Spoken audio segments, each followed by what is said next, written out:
Celesteela, Gastrodon, Garchomp, and Tapu Koko. Again, versus Enosh's Tapu Fini, that Araquanid, Kartana, Crocodile, Alolan Marowak, and Porygon 2. So very interesting matchup here. Yeah, and we've got the Gastrodon there on Gustavo's side, which will really help against the Araquanid. It'll be good against Marowak, good against Crocodile, but you have to watch out for that Kartana because Kartana just does so much damage to Gastrodon. Even if Gastrodon gets an attack on the Kartana, we've seen Enosh has Assault Vest on his Kartana, so it's not going to do a whole lot of damage.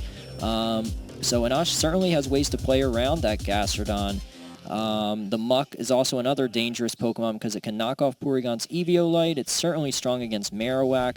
But again, you just have to watch out for Enosh. He has so many different ways to deal with everything. So much bulk on his Pokemon, a combination of offense on some of those Pokemon like Araquanid, the Marowak, the Crocodile. So it should be a really interesting match here. Enosh already decided what he wants to bring. Gustavo, not yet. When you go up against somebody like Enosh, you want to take all the time that you're given and make sure those 4 Pokemon you choose for Game 1 are exactly what's going to lead you to victory and give you a head start in this match. Yeah, well, it looks like these trainers are ready to begin this top 8 match here in San Jose. Again, this is Enosh Sakar versus Gustavo Garcia.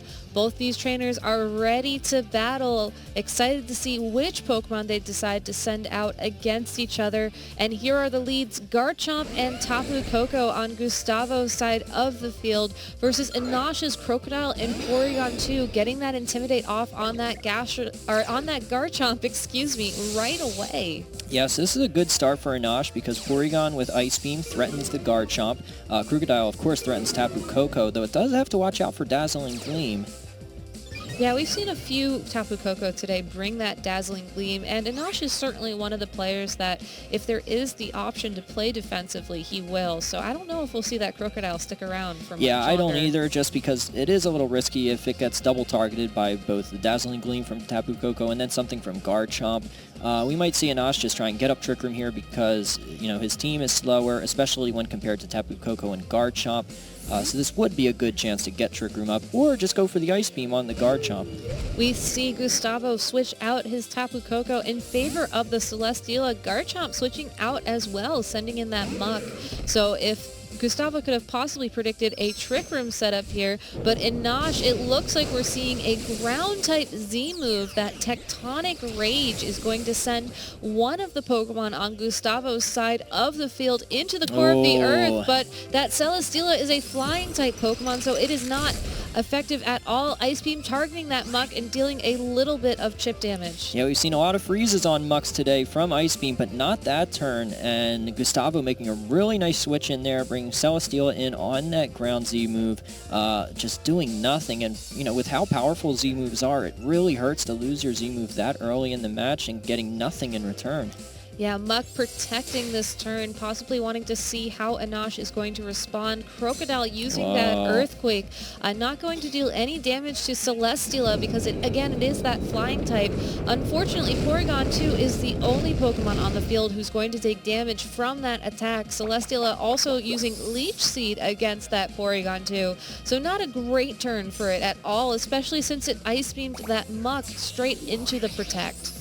Yeah, Gustavo playing really, really well here. Enosh, unlike himself, just getting read like a book every single turn, double targeting into that Muck slot, and even attacking his own ally with Earthquake. Not a good start at all for Enosh, but luckily he has not been damaged too much, so it's not the end of the world for him that he's gotten a little outplayed in these first couple of turns. His Porygon's lost a little bit of HP, but it has recovered. So far it's actually quite even though so far it's looked like Gustavo has just totally outplayed him. Kartana coming in on the field for that Crocodile. Not going to take any damage from the Gunk Shot from that Muck. Ice Beam again into Muck, dealing some chip damage. We don't see a freeze, but we do see Muck consume its Figgy Berry to get restored almost all the health it had. Knock off into the Porygon 2, getting rid of that Eviolite, which is huge in reducing Porygon 2's overall bulk. Yeah, but Porygon will have an opportunity to recover that HP back, but unfortunately Muck just healed all of its HP as well. Kartana, it depends what this Celesteela has. If it has a fire move to hit the Kartana, then that would be huge, but if not, Celesteela can't even touch Kartana. Kartana can just focus on Muck. Yeah, so we see Porygon 2 switch out that Crocodile coming in to intimidate both the Celesteela and that Muck. So going to weaken any sort of heavy slam attacks if that Celesteela is carrying it. Smart Strike from that Kartana into the Muck. Not going to deal a lot of damage. Unfortunately, we see Celesteela use this opportunity to set up that substitute so it won't take any damage. And we see another knockoff, this time into the Kartana, removing its Assault Vest. Yeah, so that'll be big later in the game since Kartana still has quite a lot of HP. If Gustavo ends up having any special attackers in the back, that could be enough to pick up a KO when otherwise maybe an Assault Vest would have let Kartana stay around a little longer. But getting the Intimidate off on Muck definitely helpful as well. Muck is threatened here for sure, although Crocodile, he doesn't want to Earthquake his own Kartana. That's a little risky because we saw before Muck just protected and Enosh only damaged his ally. So it'll be interesting to see what this Crocodile goes for. Yeah, Enosh definitely wanting that Intimidate here. It's possible we might see him even cycle out that Crocodile. Instead, we see the Kartana get sent back into Enosh's party, that Porygon 2 coming out on the field in its place, that download ability picking up the special attack boost. And we see Crocodile use Protect, so Enosh might be trying to see how Gustavo is going to set up with that Celesteela, because Muck also protecting Leech Seed onto the protecting Crocodile. Yeah, good turn for Enosh there, bringing Porygon in, giving it a chance to try and recover this turn, not going for the Earthquake when predictably Muck would protect itself. I don't know if Enosh wants to go for an Earthquake this turn, but he's not going to be able to damage the Muck otherwise. He may just decide to attack the Celesteela, try and break the substitute, or cycle Crocodile out to save Intimidate for later and just try and recover some HP on that Porygon and take this match a little slower. Yeah, given the fact that Porygon 2 is no longer holding that Eviolite, it's possible that an Earthquake from the Crocodile would knock it out. So Crocodile going back into Enosh's party, that Kartana taking the field again in its place. Heavy Slam from that Celesteela. Who's it's going to target? It looks like it is the Porygon 2. Will it be enough for a knockout? It isn't. Porygon 2 holding on with 3 HP, allowing it to recover half of its health. So definitely a huge survival there by Porygon 2. Muck using that Poison Jab into the Kartana, so a great play from Enosh. Yeah, that's big. He's got Crocodile still at full HP and saving Intimidate for later. He barely hung on with Porygon, able to recover back to half, and he'll be able to recover again this turn and get back to full HP. Kartana not really threatened by either of these Pokemon since we've already seen Substitute and Leech Seed on Celesteela. It's not going to have a fire move. Muck, Intimidated, poison moves aren't going to affect Kartana. Knockoff, it already knocked off Assault Vest. That won't do much damage, so Kartana free to attack here. Yeah, free to attack with that Smart Strike targeting the Muck. We see a Leech Seed from that Kartana into the Porygon 2, so looking to steal a little bit of its health as the turns progress. Porygon 2 going for a second recover, which should bring it back to full health, if not very close. And Muck going for another knockoff, this time into the Kartana, but it's not going to deal as much damage because Kartana is no longer holding that Assault Vest. Yeah, Kartana barely taking any damage there because Muck, it's already intimidated, it's lost its item as well, so knockoff will be even weaker, and Kartana has very high defense. Although its HP isn't that high, its defense is actually very high. And now this Porygon went from 3 HP all the way back up to almost full, so Enosh is feeling really good right now. Muck, very weakened, it's already used up its Figgy Berry, so it won't be able to recover any more HP, and it looks like it's in KO range here for one more Smart Strike, and if that picks up the KO, there's a Beast Boost for Kartana. We see the Smart Strike. Will it be enough to knock out the Muck? It is, so Kartana finally getting that first Beast Boost of the game, boosting its attack stat, making its attacks way more powerful as we move on. That Heavy Slam from Kartana, this time that Heavy Slam from Celesteela targeting that Kartana. Not going to be enough to knock it out though. Porygon 2 with the Ice Beam into Celesteela's Substitute. Will it be enough to break the sub? It is. So Celesteela, it's at full health, but unfortunately its Substitute has been lost. Yeah, and it's really not threatening anything. I mean, Porygon's slowly losing HP from Leech Seed, but it has recovered, so it doesn't really care. Heavy Slam not doing much damage to either of these Pokemon. So Celesteela right now just sitting there not accomplishing anything. Yeah, it looks like Gustavo is going to send out his Tapu Koko, which sets the electric terrain right back up. This might be Gustavo's attempt to try and start dealing a little more damage than that heavy slam to the Pokemon on Inash's side of the field. Yeah, this is big because Tapu Koko is faster than Kartana, and also Kartana's lost Assault Vest. Maybe Assault Vest would have let it take a Thunderbolt here, but without the Assault Vest, no way. Yeah, so it's going to be up to Porygon 2, I think, right now. And Nosh not wanting to risk losing his Kartana, rather sending in that Marowak, which will have the Lightning Rod ability, but Gustavo making a beautiful prediction here, using that Dazzling Gleam to deal a little bit of damage to that Marowak, but a decent amount of damage to the Porygon, who might also fall victim to a Heavy Slam, instead targeting that Marowak for not a lot of damage. If Inosh used Trick Room here, which he did, that Marowak is going to have a great opportunity moving forward to start really dealing damage to both the Celesteela and the Tapu Koko. Yeah, Marowak threatens one-hit KOs on both of these Pokemon. Neither Pokemon can do much damage to Marowak, so Marowak is in a fantastic spot, and it's so hard to even switch into Marowak. So it's not looking good for Gustavo, who has already lost one Pokemon. And Inosh has a speed control right now. Things are looking really good for Inosh. Yeah, he really was able to turn a situation around where he looked like he was sort of at a disadvantage. You know, he wasn't able to deal the damage that he needed, but now that he has the Trick Room up, and now that Gustavo really doesn't have a decent counter to that Trick Room, all he has to do to secure the win here is to keep dealing damage and to just score those knockouts.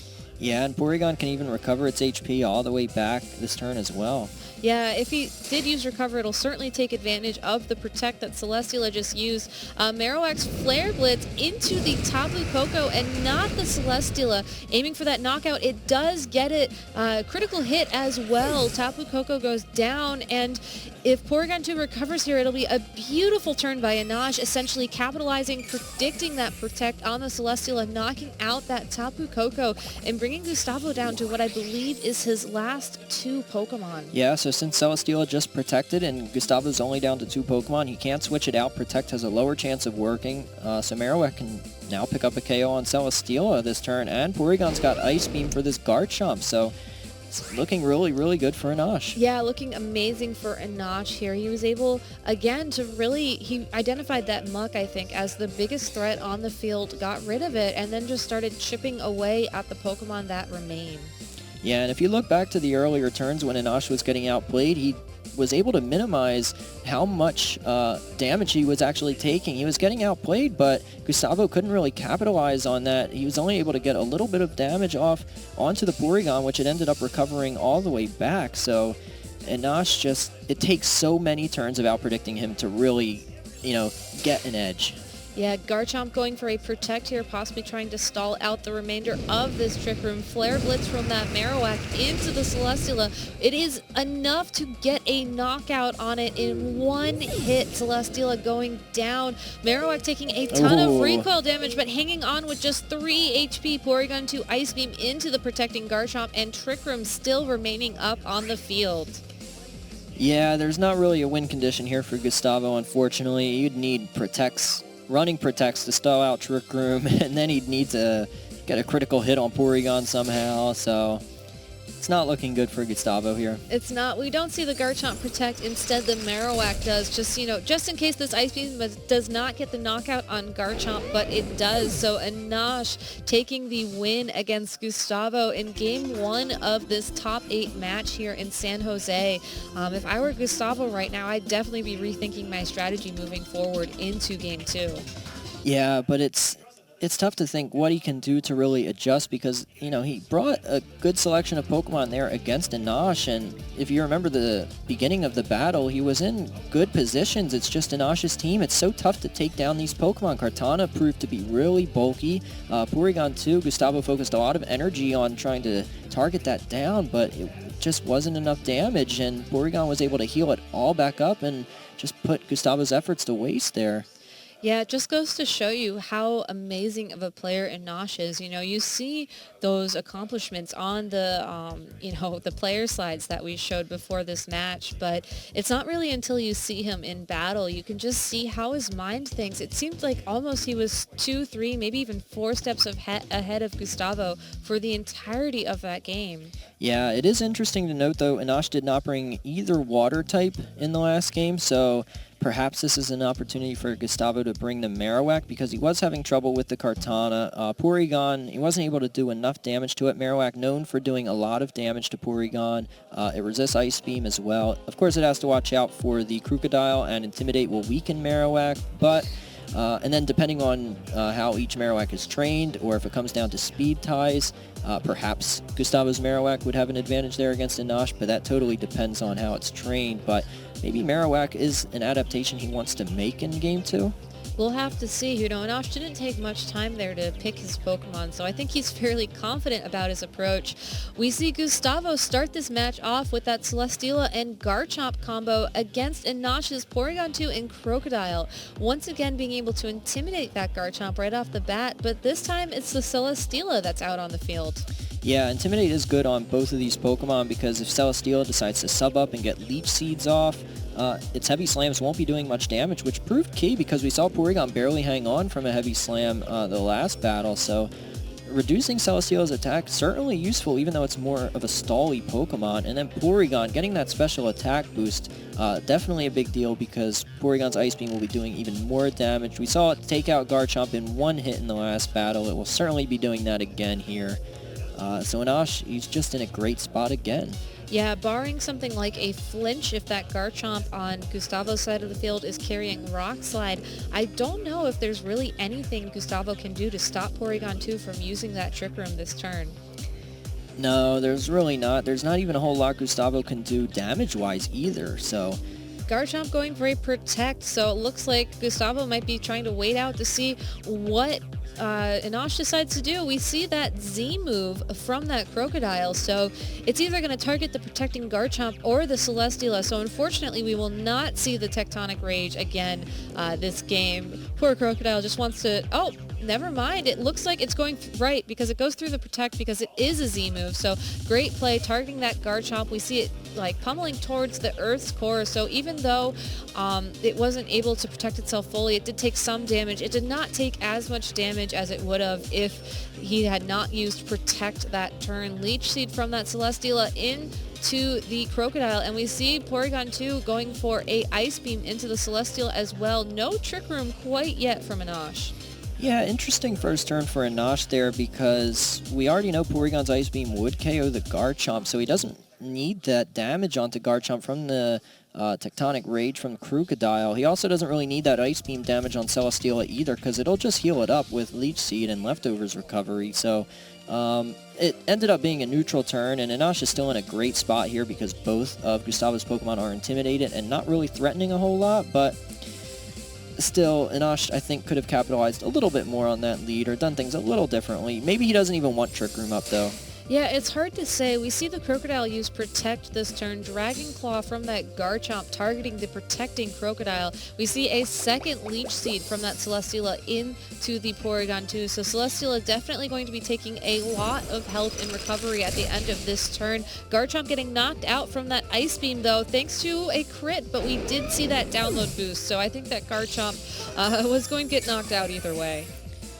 Yeah, Gustavo could have maybe switch that Garchomp out knowing that Ice Beam is possibly coming, and even if he would have gotten that Dragon Claw off that's intimidated, it's just not going to do much damage. So perhaps Gustavo wanted to play a little safer and try and conserve Garchomp for later. Yeah, it almost seemed like he maybe wanted to try and get a free switch in, but it's hard to say without knowing what Pokemon he has in the back. It does look like it's that Tapu Koko, but I'm not sure if, if switching out the Garchomp for the Tapu Koko, if that would have led to any sort of knockout, given the fact that only Porygon targeted it with that Ice Beam. Yeah, I think this shows like how big of an impact your lead matchup has, because Inosh was just in such a great spot lead-wise. Gustavo's lead, not really putting any offensive pressure out thanks to the Intimidate from Crocodile, which is what Inosh brought last game, and Maybe Gustavo could have adjusted his lead matchup to better handle the Crocodile, but yeah, didn't want to risk switching in Tapu Koko in that last turn. Decided to just take the free switch, let Garchomp get knocked out, and we'll see if Tapu Koko can take advantage of it. Yeah, we do see Marowak take the field for Crocodile, once again being targeted by a Dazzling Gleam, but this time it doesn't deal nearly any damage on that Porygon or that Marowak. We see Celesteela finally setting up a substitute, so it will be safe if Porygon 2 decides to go for a Trick Room, but it does not, instead targeting it with that Ice Beam, immediately looking to remove the substitute from the field. Yeah, interesting choice there by Anash to not set up Trick Room. But again, maybe he doesn't need to, because it's not like Tapu Koko or Celesteela really threaten this Marowak. So, and it could have been risky if Gastrodon is in the back for Gustavo. Doesn't want to set up Trick Room for that. But either way, Anash is in a great spot here with the Marowak out against both of these Pokemon. And even Porygon, it's not going to be able to get knocked out, especially with Lightning Rod and Marowak taking any electric-type moves that Tapu Koko might have. Yeah, we've seen Anash play very safely throughout this tournament, so I think you're right. I think he's possibly waiting to see what that last Pokemon Gustavo has is before he sets up that Trick Room, just to make sure that no matter what, he doesn't give his opponent any sort of advantage moving forward. He wants to keep all the control on his side of the field. Yeah, especially since there's no way to knock out Marowak, even with both Celesteela and Tapu Koko being faster. So we see the Porygon 2 switch out. Instead, the Kartana takes the field, so an interesting switch there. Possibly saving that Porygon 2 for later. Celesteela using the Protect, so it won't take any damage from that Marowak this turn. But Marowak protecting as well, so it's up to Tapu Koko, deciding to use a Dazzling Gleam. So again, it will target both Pokemon on Anash's side of the field. That Kartana isn't going to take a lot of damage from it, though, and Tapu Koko loses even more health to its Life Orb. Yeah, no, it's still in a great spot. Gets Kartana in for free, thanks to the Assault Vest on it, reducing that Dazzling Gleam damage. Marowak can also threaten a KO here onto Celesteela, and it just protected, so it's not going to get another Protect off unless Gustavo really decides to risk it. And switching in against Marowak, always risky, especially since Gastrodon the main switch and has to fear this Kartana. But no, we see Marowak. Yeah, we do see the switch here. Celesteela into the Marowak, and Anash's Marowak switching out as well, sending in that Crocodile with the Intimidate. So Marowak not going to be too happy about that, taking a attack drop in on the switch. Tapu Koko going for a Discharge, a very interesting play here. Looking with that Lightning Rod ability, it looked like Tapu Koko would only deal damage to that Kartana no matter what with that Discharge. So makes me wonder if that Tapu Koko knows any other electric type moves, or if possibly that Marowak's going to benefit from that Lightning Rod ability somehow moving forward. Yeah, but now Kartana knocks out Tapu Koko, gets the Beast boost, and since it's Assault Vest, usually the Kartanas have Night Slash since they've got room for a 4th damaging move. And that can certainly threaten the Marowak. Of course, the Crocodile threatens Marowak as well, and we know Anash has his own Marowak in the back for the Celesteela, so Anash all but has this game wrapped up. Yeah, he's done an amazing job throughout this entire game, switching very defensively, allowing the attackers he wants on the field to be there when he needs them. We're going to see yet another switch from Anash, hoping to intimidate that Marowak and that Celesteela once more at some point in the future. Marowak coming out on his side of the field, Marowak on Gustavo's side of the field, using that Protect, while Kartana targeting it with a Night Slash, so not going to take any damage. Heavy Slam from that Celesteela, targeting the Kartana, trying to knock it out, but Kartana just barely holding on. Yeah, Assault Vest really coming in handy because that Discharge and Dazzling Gleam just weren't able to do enough to allow that Heavy Slam to KO. So now Kartana, I don't know if the Night Slash will pick up the KO on Marowak. It is at +1, but Marowak does have a decently high defense. Anash also, we've seen in a previous battle on stream that his Marowak was faster than an opposing Marowak, so maybe he trained his Marowak to be a little bit faster, so he might just go for a Shadow Bone onto Gustavo's Marowak and pick up the KO that way. Yeah, we'll have to see. Enosh certainly in a great position right now. He still has all 4 of his Pokemon against Gustavo's last Pokemon. We see that Marowak try and protect again, but it fails. Kartana targeting it with that Night Slash. Will it be enough to knock out Marowak? Barely holding on. Celesteela going for a second heavy slam into that Kartana, and it's able to knock it out this time. So here it comes, Marowak versus Marowak to possibly even things up here. Worth to note that Beast Boost boosting the attack of that Celesteela, which is pretty interesting, but Enosh's Marowak moving first with that Flare Blitz, targeting the Celesteela and knocking it out with a critical hit, leaving Gustavo's Marowak at what appears to be maybe 1, 2, maybe even 3 health points left on the field. So a very, very, very close match here, but it looks like Enosh has sealed up the win here. That Crocodile intimidating that Marowak once more just to secure that win. Yep, and Crocodile will be faster than Gustavo's Marowak, so Enosh will be advancing to the top 4. Yeah, so very well played by Enosh in both of these sets, doing an amazing job of maintaining field control throughout the entirety of the game. It's almost like he can't be stopped.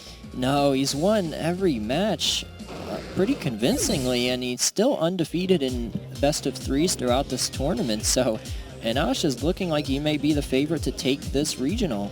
Yeah, maybe this will be his first regional win, you know? He came in top 4 a couple times. He was runner-up once. Maybe this is his year. Yeah, he's come so close before, getting 3rd place a number of times, so Enosh is hoping to better that in this regional. But I've been impressed with everything I've seen from Enosh on stream throughout this tournament. The way he controls his board position, the way he keeps his Pokemon around, switches them out when they're about to faint, brings them back in to heal up later, or reuse and Intimidate, or just bring them in at more opportune times. Enosh is just a master at doing that, and it's really paid dividends because nobody has been able to take him out yet. Yeah, you know, I think a lot of trainers get to a certain point in the game where they think that no matter what, they're going to win, so they might try and slip up, maybe try and go for those attacks when they really should play more defensively. And Nosh never does that. And I think it really has helped him just sort of maintain this incredible lead throughout this tournament this weekend. Yeah, and I think the one turn that really illustrated the difference between Enosh and Gustavo was when Gustavo was in a, not a great position. His Garchomp and Celesteela were both intimidated, but he let his Garchomp stay in, go for, kind of weak attack, and just get knocked out in return. Enosh, meanwhile, his team is super bulky, so he's able to switch out really easily, and that's just what we've seen from him in every battle. He's not somebody who just lets his Pokemon get knocked out for free, and he always has Pokemon able to switch in, and a lot of that isn't always predicting inside the battle. A lot of that comes from the team that you build before even coming to the tournament, and Enosh just built a really, really strong team that is able to take advantage of those kind of situations. Yeah, well, great job to both Gustavo and Enosh. Gustavo getting top 8 here in San Jose, certainly an incredible accomplishment. I believe we actually have our next top 8 match coming up, so who's playing? We've got Gary Chun, and we've seen him on stream a number of times. He is using some pretty crazy stuff. Oh, I love his team. It's so much fun. His Mimikyu, every time that's come out, it's been great to watch. His Gastrodon as well. We've seen Fissure. I don't know if we've been able to see Fissure connect yet, though, but maybe this is the match. Maybe this is the match, and his opponent, Arvin Roman. I can't say I've seen him around before. I don't think we've had him on stream this weekend, but he certainly has a very interesting collection of Pokemon. So it's going to be quite the fun matchup here. I think both trainers, using a little bit of their creativity on these teams. Yeah, and Arvin has some Pokemon you don't really see a whole lot. He's got the Goodra, and he also has Gigalith. Now, I'm a big fan of Gigalith personally. I haven't really tested it out a whole lot myself, but it's something I look very much forward to actually try out because it's... there's no Tyranitar in this format. Tyranitar has always been a good Pokemon. Thanks to the Sandstorm, it actually boosts Tyranitar's stats even further with being a rock type. Gigalith is the same. Gigalith is actually very physically bulky, but especially his defenses are kind of lacking. But now that it gets Sandstream, it's able to boost its stats effectively, give it more special defense, and it is also a really good counter against Torkoal, which we haven't seen much of, but then it can also be used kind of against rain teams, reset the weather. If if it has Assault Vest, it can tank some water moves pretty decently, and Rock is definitely super effective on Pelipper and will deal a lot of damage to that. Gigalith also makes a great answer to Marowak, which we've seen everywhere. So it's a Pokemon that's definitely got some potential. Yeah, it definitely has a lot of potential in this top 8 match, but, Gary bringing some tricks of his own here. Again, he has that Mimikyu, he has the Gastrodon, the Muck, the Porygon too, and I think he's, quite the accomplished player. I see him wearing his Worlds t-shirt, he has the London International hat. He's certainly been around to quite a few tournaments. Yeah, he has, and Gary's really looking to take it another step further this tournament and get a regional win. Really looking to have a big season this year. He's kind of burst on the scene in previous years, and he's had some good finishes, but not really like a top finish, and not anything that was like consistent throughout the entire year. This year, he's more of a veteran. He's really looking to take his game to another level, and he's certainly done that here with a really creative team and a really strong team. So here we see his accomplishments. He's top 4 at regionals before last year. He got 10th place at nationals, which was a really long, grueling, tough tournament. So that's a big accomplishment. And then he got top 8 at a regionals in 2015. So he is kind of newer because you don't see anything before 2015, but in these years that he has started competing, he's had some good finishes. So he's one of those players that is really looking to take that next step and become one of these VGC superstars. Yeah, definitely hoping to ride on that momentum. He's already gotten top 8 here this weekend in San Jose, looking for that top 4. He certainly has a interesting team and has a great shot at it. Arvin, on the other hand, his team looks a little bit more standard. We see a Gudra, though, which is quite the surprise. And, this is really only his second time entering the top 8 of a Pokemon tournament. So also a newer face, maybe even a little bit newer than Gary. Yeah, so he's looking to, so far he's matched his best finish previously. He's looking to improve upon that and go from top 8 in last year to top 4 this year. And as a newer player, that's really what your goal is. You just want to keep improving, and now looking at his team, he's got clearly a Trick Room mode with that Porygon and Gigalith, but then he's got some fast Pokemon in the Kartana and Tapu Koko, so it looks like a really well-built team, and he's got a number of different modes for his team, and it's pretty bulky, so he's able to switch in and out pretty well as well. Yeah, so I'm really excited to see that Gudra. I know we haven't seen one yet on hand, so it looks like they've entered Team Preview starting to think through this matchup. It's really important that they pick right here. This is the top 8 round for them here in San Jose. The winner will move on to the top 4, have a chance to enter the finals of this tournament and win, those 200 championship points, win that cash prize. The stakes are very high here. Yeah, you want to get to the top 4.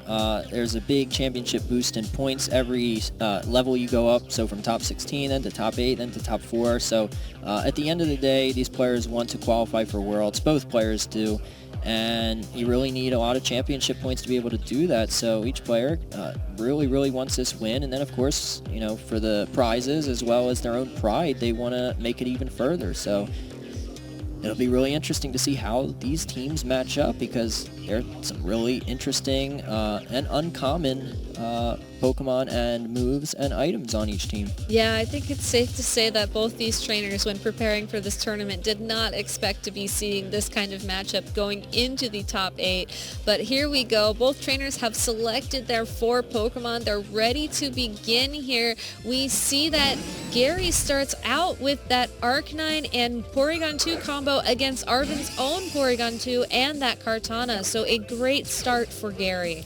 Yeah, the Porygons mirror each other, but Arcanine really has the advantage over Kartana and intimidating it as well. Not like it'll stay in, but we'll see the download boost. So Gary's Porygon is faster, getting the special attack boost, while Arvin only got the attack boost. But it is good information knowing that Gary's Porygon is actually faster. Yeah, definitely. And also to keep in mind that Arcanine really threatens both these Pokemon, especially if it has something like Will-O-Wisp. So Arvin might have to switch around a little bit defensively here. Yeah, and it'll be interesting to see if these Porygons have Toxic, because that is one way to really deal with opposing Porygons. Yeah, so both these trainers thinking about their moves. That Kartana probably not going to stick around for much longer. Not happy about that Intimidate. Afraid of Arcanine's possible Fire-type attacks. Porygon 2, though, we might see a double Trick Room here if that's what Arven decides to go for. We do see that Kartana switch out, and here comes the Gigalith. It's going to bring the Sandstorm with it thanks to its Sandstream ability, boosting its special defense and possibly stopping any sort of super effective damage from a Fire-type attack. Instead, we see this Snarl targeting the Porygon 2 and the Gigalith, lowering both of their special attacks. Porygon 2 on Arven's side of the field not using Trick Room, instead Shadow Balling the Arcanine for not a lot of damage. Try attack from the Porygon 2 on Gary's side of the field, targeting that Gigalith and paralyzing it as well. Yeah, that could be useful actually if the Arcanine has Will-O-Wisp, assuming you're not getting fully paralyzed, because you never want that to happen.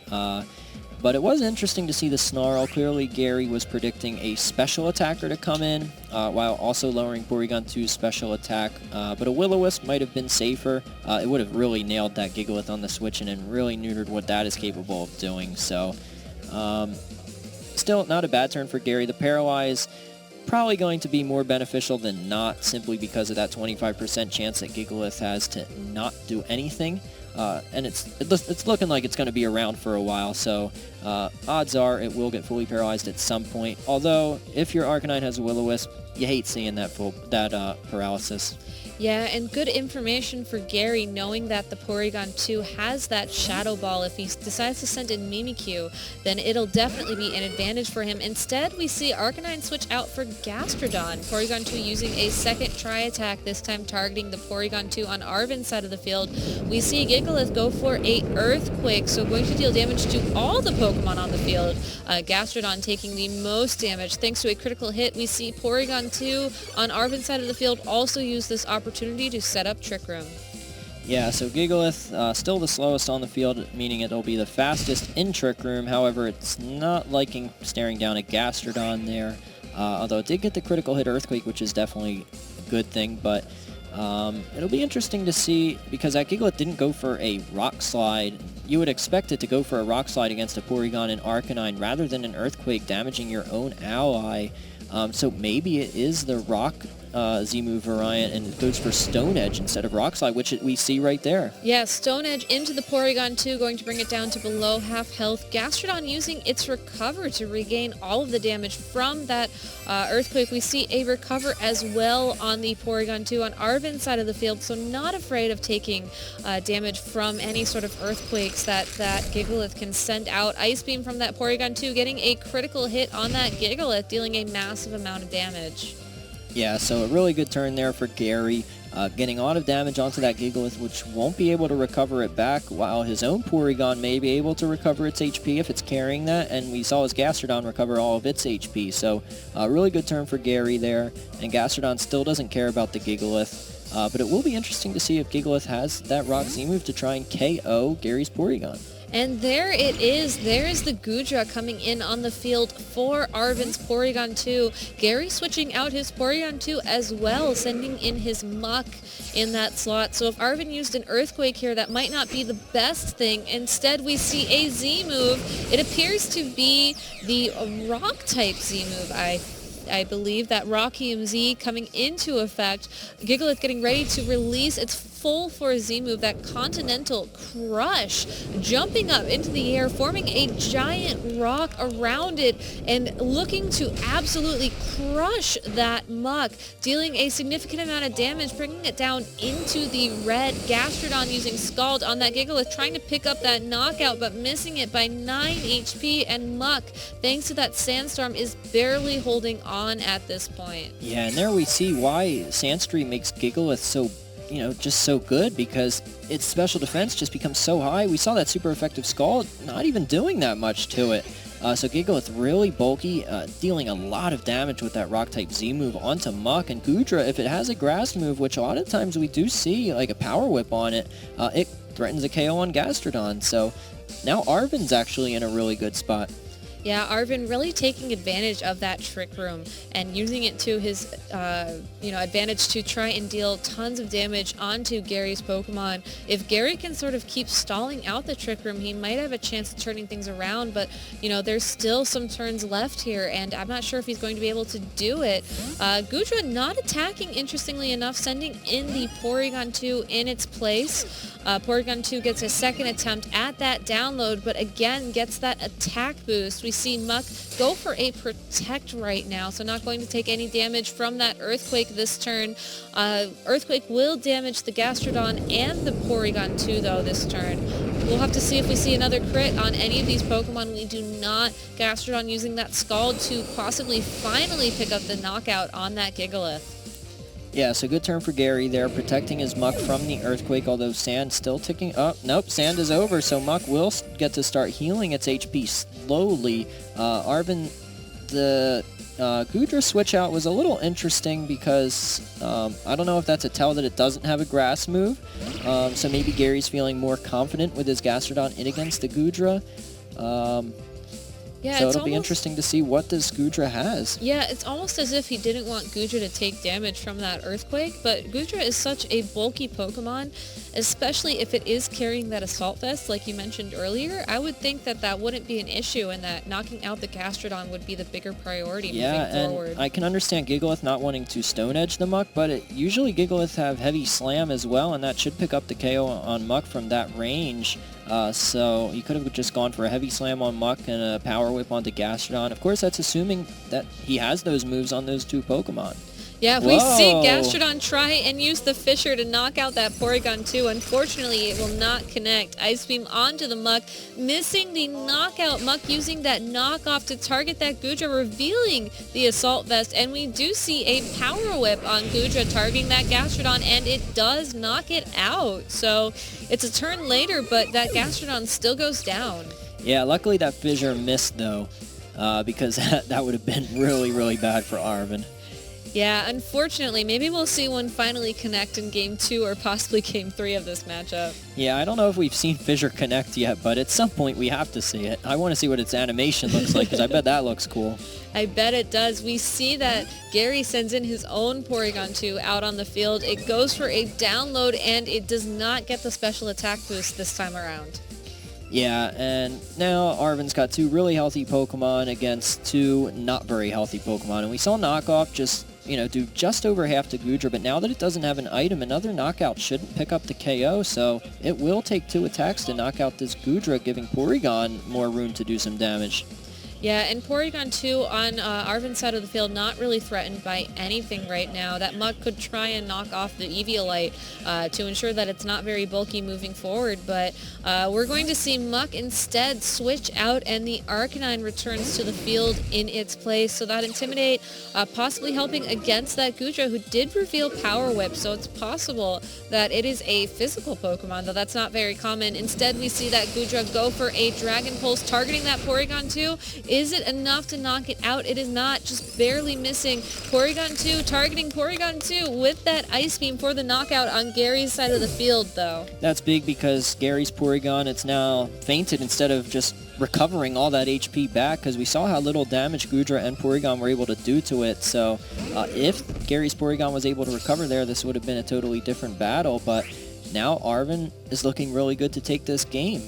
Definitely. Muck is left out on the field paired with that Arcanine, though the matchup does not look that good. Muck, so little HP. If it gets a chance to attack, it might be able to help out, but I don't know. It's going to be close, but I think Arvin has locked down a win for this one. Yeah, and Arvin's still got a Pokemon in the back while Gary does not, so as soon as Arvin knocks out Muck, he can just gang up on the Arcanine. Definitely. We'll have to see if Arvin reveals any more information about his team as we enter the last stage of this game. Arcanine using Snarl while Muck protects to lower the special attack of both this Porygon 2 and that Gudra, so not going to be as powerful. Dragon Pulse from that Gudra targeting the Arcanine. How much damage is it going to do? It still does a decent amount when you consider that it was just snarled. activating Arcanine Citrus Berry, bringing it back up to pretty much the same amount of health, and a great prediction by Arven there, doubling into the Arcanine with that Shadow Ball and getting the special defense drop, essentially nullifying the snarls that just connected with his Pokemon. Yeah, so good read by Arven there, predicting the Protect, although it was a little risky because if Muck did go for an attack, it would have done a pretty good amount of damage. While that Shadow Ball, that special defense drop is big, but if it didn't get it, I mean, that Porygon 2's attack onto the Arcanine would have been negligible. We see another Snarl from that Arcanine targeting the Goodra, getting a critical hit on the Goodra, so helping to slowly chip away at its HP. We see Goodra outspeed the Muck and use a Dragon Pulse to knock it out, I believe, unfortunately, leaving Arcanine as the last Pokemon standing on Gary's side of the field. Arcanine getting targeted by an Ice Beam from that Porygon 2. Not going to deal a lot of damage, but, you know, at this point I think it's only a matter of time, especially since Arven still has a third Pokemon in the back. Yeah, it should be over for Gary. He's just not able to do enough damage here with the Arcanine. And Arven still got 3 Pokemon left. Sure, the Snarl is weakening these 2 attacks, although it does have Morning Sun, so it does have some stall potential, although I expect Porygon to also have Recover and... Just seems like a very interesting piece of information for Gary to give away in Game 1. We see Arcanine take another Dragon Pulse from that Goodra, and we see Porygon 2 recover as well. So not looking that great for Gary, and I'm not sure, knowing that Arcanine can heal may be huge for Arven moving forward. Yeah, moving forward, definitely key information. It'll be interesting because time is a factor in these matches. So the longer this battle goes, the less time there is for the rest of the match, and we'll see if these players want this battle to just drag on forever. It looks like Gary wants this battle to keep going. We see him Snarl the Goodra and the Porygon 2 combo yet again. That Dragon Pulse connecting with Arcanine, still dealing a decent amount of damage when you consider how many attack drops that Goodra has taken, and that Shadow Ball again getting a special defense drop on the Arcanine. I don't know, it seems like this game is over, but at the same time, Gary clearly sees a reason to keep going. We'll have to see if he finally clicks in the forfeit, and there it is. So, no more time going to this match. Instead, it's time to move forward and look at Game 2. Yeah, a lot of time that's a strategy, because if you're Gary and you feel like you would actually have the advantage in a potential sudden death scenario, then sure, it makes sense to just stall this battle out knowing you're going to lose, because then when it gets to sudden death, if you've got like a really powerful Z move or you think you just have that advantage, then it's certainly a valid strategy to go for that. But Gary, recognizing that Arven, you know, he doesn't want to take it to a sudden death. He wants these battles to be completed and decides to go for the forfeit there. Yeah, definitely it's up to Gary now to figure out how he's going to adapt in this game too. You know, we saw that Arven really relied on that Trick Room, that Porygon 2, and that Gigalith to deal a lot of damage to Gary's team before he really had an opportunity to sort of recover. So I wonder if we're going to see that Mimikyu make an appearance here. Yeah, I'd sure love to see that Mimikyu by Gary, because it's a really interesting set, but I don't know if we'll see it. He did lose the first game, so perhaps wanting to change things up, decides to go for the Mimikyu. It would have, I don't know if it would have a good matchup against a lot of these Pokemon. Kartana would be good against it. Arcanine can intimidate it. Gigalith can do a lot of damage to it and is very physically bulky, though it would have to watch out for a potential Will-O-Wisp. I don't know if Gary's is carrying that. And then we saw the Shadow Ball on the Porygon, so I don't know if we'll see the Mimikyu, but I sure hope we do, because it's a really interesting set. Yeah, both trainers taking their time to think through this. It looks like Gary has already decided what 4 Pokemon he's going to bring to this match. Arven thinking, probably trying to decide, do I switch it up or do I stick with the same Pokemon that won me the last game? Yeah, Arven really thinking hard about that, because there is some room there. It looked like if he didn't get that Rock Z move off on Muck, that could have given him trouble. And seeing the Morning Sun on Arcanine and seeing that it actually is capable of stalling out Arven's team, maybe he decides to switch things up and add a little more offensive punch to his selection this time. We'll have to see. The game has begun. Both of these trainers have selected their Pokemon for this match. It's time to see what they are. Gary leading with the Arcanine and the Muck this time around, so switching it up a little bit. Arvin deciding to lead with the Porygon 2 and the Kartana. So again, that Kartana is just not in a good spot. No, not at all. It's intimidated, so if it decides to attack, it won't do anything. And then Arcanine, of course, threatening KO there with the Fire-type move.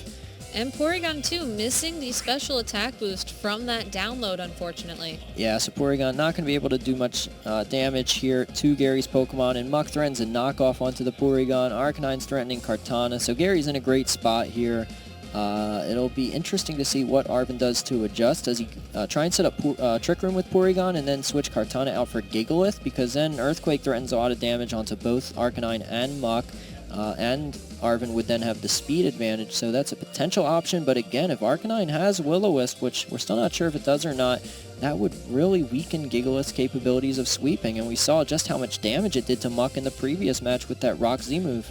Definitely. Instead of the Kartana switching out, we see the Porygon 2 switch out, sending in the Gigalith. So it does decide to make an appearance, but not really in the way that I think either of us expected. Kartana instead using Protect to stop it from taking any damage from Arcanine this turn. We see the Will-O-Wisp, but it targets the Kartana instead. Knockoff from that Muck, targeting the Gigalith, but because Gigalith is holding that Z Crystal, unfortunately, it will do damage as if it weren't holding any item at all. Yeah, so that was actually a good switch in there, bringing Gigalith into the predicted knockoff from Muck because of the reduced damage thanks to that Z Crystal. And it will still have the Z Crystal for later, though it does have to watch out for Will-O-Wisp, which we saw Arcanine is carrying, and Kartana is still not going to want to stay in, so Gary can just focus entirely on Gigalith. Of course, since it does have a Z move and it's not an Assault Vest Gigalith, it could also protect this turn.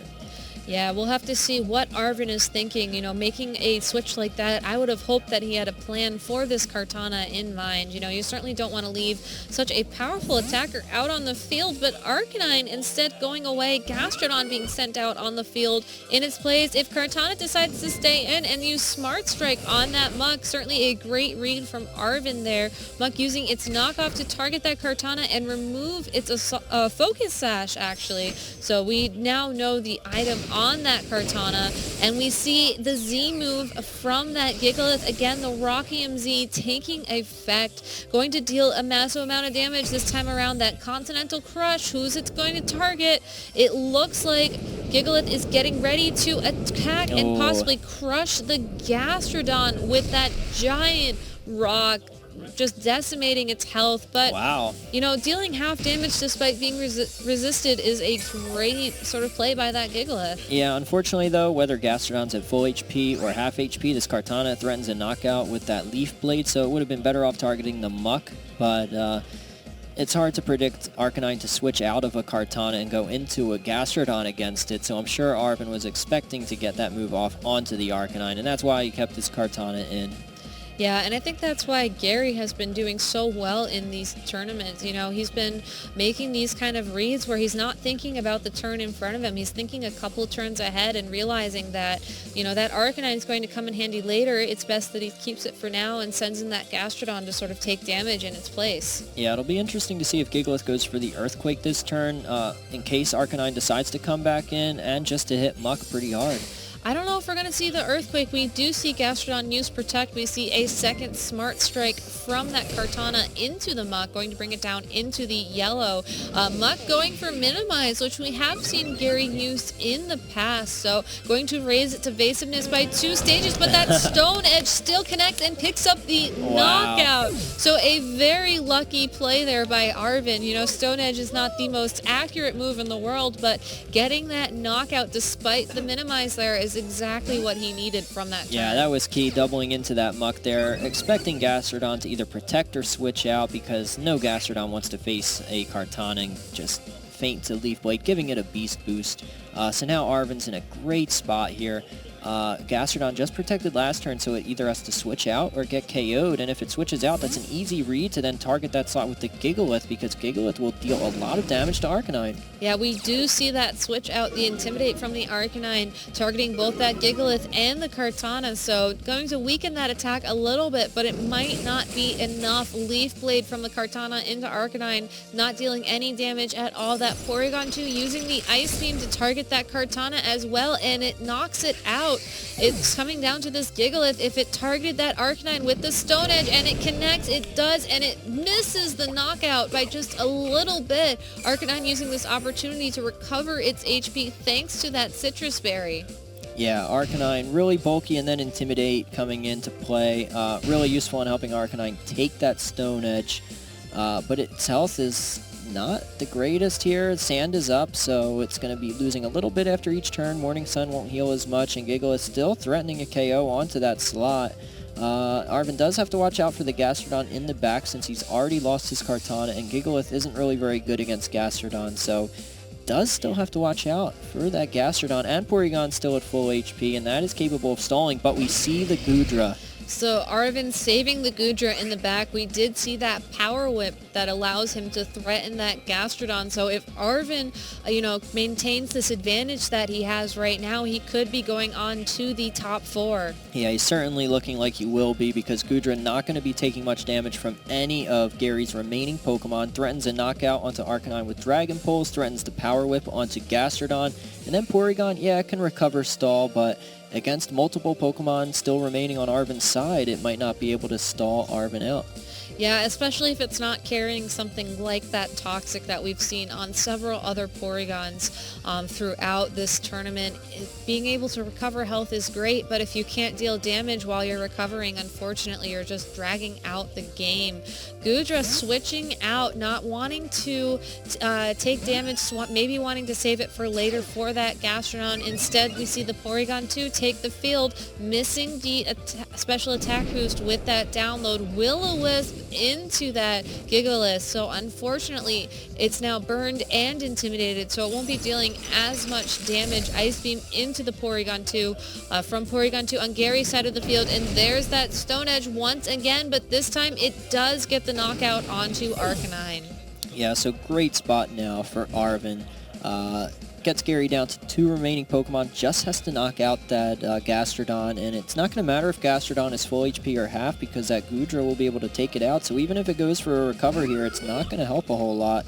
And both this Porygon and Gastrodon have recover and are capable of stalling, but against 3 Pokemon, not having Toxic, and with Goodra in the back, it's just going to be so hard for Gary to take this back. Yeah, I hate to say it, but it almost looks like Fisher is part of Gary's win condition right now. Fisher is most definitely the win condition here. So we see Gigalith switch out and Goodra come in its place. So Goodra getting ready to knock out that Gastrodon if it can. Porygon 2 using that Ice Beam to target the Goodra, gonna deal a decent amount of damage. We see a second Ice Beam from the Porygon 2 on Arven's side of the field into Gary's Porygon 2, and there is the Fisher, but Porygon 2 dodges the attack.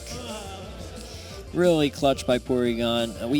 I still don't think we've seen one of Gary's fissures hit yet, but I guess his out here is Power Whip missing and Gastrodon getting a fissure off again. We see Gastrodon protect this turn. Goodra trying to use that Power Whip to knock it out. Unfortunately, it will not connect. Porygon 2 on Arven's side of the field, targeting the Porygon 2 on Gary's side of the field and freezing it. If Porygon 2 can thaw here and possibly use the Trick Room, he has a chance, but unfortunately, it looks like that freeze might have been game over for Gary. Yeah, Trick Room would have given Gary an out there. It would have made Gastrodon faster than the Goodra and just hope for a fissure hit. Well, we see the double protect from Gastrodon, so it's still up to Porygon to thaw this turn. Power Whip once again going into the Gastrodon. We see a second Ice Beam from that Porygon 2 into Gary's Porygon 2, and if it thaws, he will have it, but unfortunately Porygon 2 is still frozen. Yeah, now Power Whip can still miss. Power Whip can still miss. I've seen triple protects before.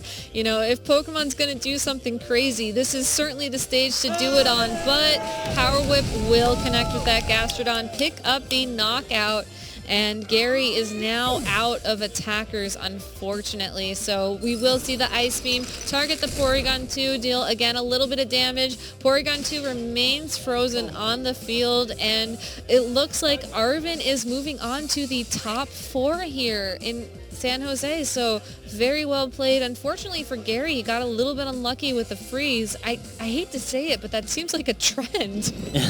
Yeah, we've seen so many Ice Beam freezes here this weekend. But congrats to Arvin. He identified his win condition was that Goodra, gave himself the best chance of winning this match as he could, and he's going to advance to the top 4.